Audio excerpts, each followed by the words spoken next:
They say love is the safest place in the world, a quiet refuge where hearts rest, where whispers feel like promises, and where the darkness of the outside world can never reach you. But sometimes the darkness doesn't come from outside. Sometimes it sits beside you, smiles at you, touches your face with warmth, and waits. Because what if the person who whispers, "I love you," in the silence of the night, is the same one secretly counting your final breaths? What if the arms that hold you close are the very ones preparing to let you go forever? Tonight, I'm going to tell you 3 stories. Stories that don't just live in imagination, but feel disturbingly real. Stories of wives who didn't just break hearts, they stopped them completely, forever. In the first story, we travel to a quiet village where everyone believed Amina was the perfect wife. Soft-spoken, loyal, always smiling. The kind of woman every man dreamed of. But behind closed doors, something was wrong. Her husband began hearing strange sounds at night. Whispers that didn't belong to her, footsteps that echoed even when no one was there. And every time he turned to her for comfort, she smiled, just a little too calmly. Until one night, the whispers stopped, and so did his heartbeat. In the second story, we meet Zara, a woman whose love felt intense, almost addictive. She never let her husband out of her sight, always watching, always listening. At first, it felt like passion, but soon it became suffocating. He noticed the way she stared at him when she thought he wasn't looking, the way shadows seemed to move behind her, like something was always there, waiting, guiding her. And the night he tried to leave was the night the truth revealed itself in the most horrifying way imaginable. And in the final story, there's Layla. Beautiful, mysterious, and silent. Too silent. The villagers said she had lost something long ago, something that never really left her. Her husband ignored the warnings. After all, love makes us blind. But some nights, he would wake up and see her standing in the corner, whispering to someone who wasn't there. Or maybe someone who was. And when he finally understood who or what she was speaking to, it was already too late. Because love, real love, doesn't haunt you. It doesn't follow you in the dark. It doesn't watch you while you sleep, and it definitely doesn't plan your end. But these stories, they're different. They remind us that sometimes the person closest to your heart is also the closest to your grave.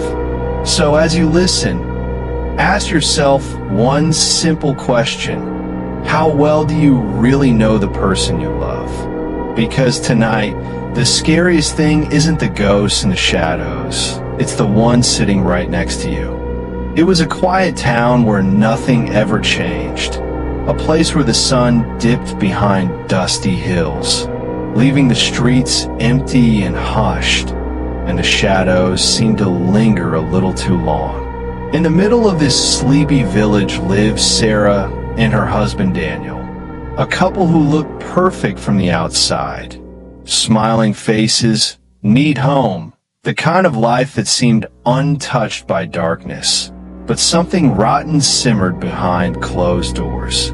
Every night, like clockwork, Sarah would set the table at exactly 8, placing plates and silverware with delicate care, while unseen eyes watched from the corners, shadows shifting slightly as if alive. Daniel barely spoke anymore. His laughter had faded, replaced by long silences that stretched across the rooms like a heavy fog. He had changed, distant, cold, almost like he wasn't there at all, and Sarah noticed everything.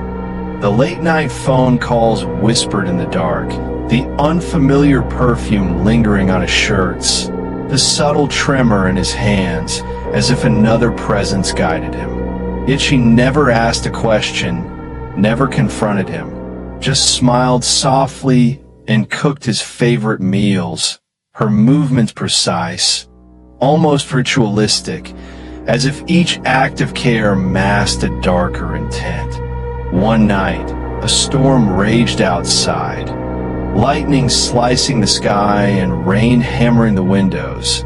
And inside, Sarah placed a steaming plate of food in front of Daniel, whispering gently, "Eat." He hesitated, staring into the shadows that seemed to shift around him, the air thick with unspoken terror.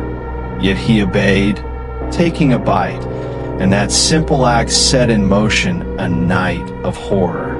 Suddenly, his hand froze mid-air, the fork slipping from his grasp, his breathing sharp and desperate, and a presence unseen yet palpable pressed in from all sides. He reached for Sarah, voice trembling, "What did you?" But her eyes remained calm, almost peaceful, a quiet storm of intent behind them. And she whispered, "I fixed the problem." Daniel collapsed, choking and struggling, fading into the shadows as the storm screamed outside. Yet inside, an unnatural silence fell. Sarah simply sat there, watching, her expression serene, the corners of her mouth lifting in a faint, knowing smile, while the shadows of the house seemed to grow taller, darker, confirming her control over the night. The next morning, neighbors remarked that Sarah looked relieved, almost lighter, and when asked about Daniel, she calmly claimed he had left her, and no one questioned further, ignoring the faint chemical smell that lingered in the air for weeks, the subtle signs of what had truly occurred inside that house, where shadows whispered and silent watchers lingered, leaving only the chilling memory that perfection in appearances can mask unspeakable horror. Emma was known for her beauty, a striking presence in her traditional home, flawless skin glowing in soft golden light. Yet behind her, a ghostly figure mirrored her stance with a distorted face and glowing white eyes. People said she didn't age, and indeed, as the world decayed around her, cracked walls, dust accumulating, she remained untouched by time, the ghost always lurking behind, observing silently. Time itself seemed afraid of her. Her husband, Mark, adored her, smiling lovingly as if nothing could touch them. But slowly admiration turned into unease, the ghost inching closer, its eyes glowing, a silent warning he couldn't yet comprehend. Every night, Emma stood before her mirror for hours, whispering to her reflection, at first harmless murmurs that Mark watched with curiosity from the doorway.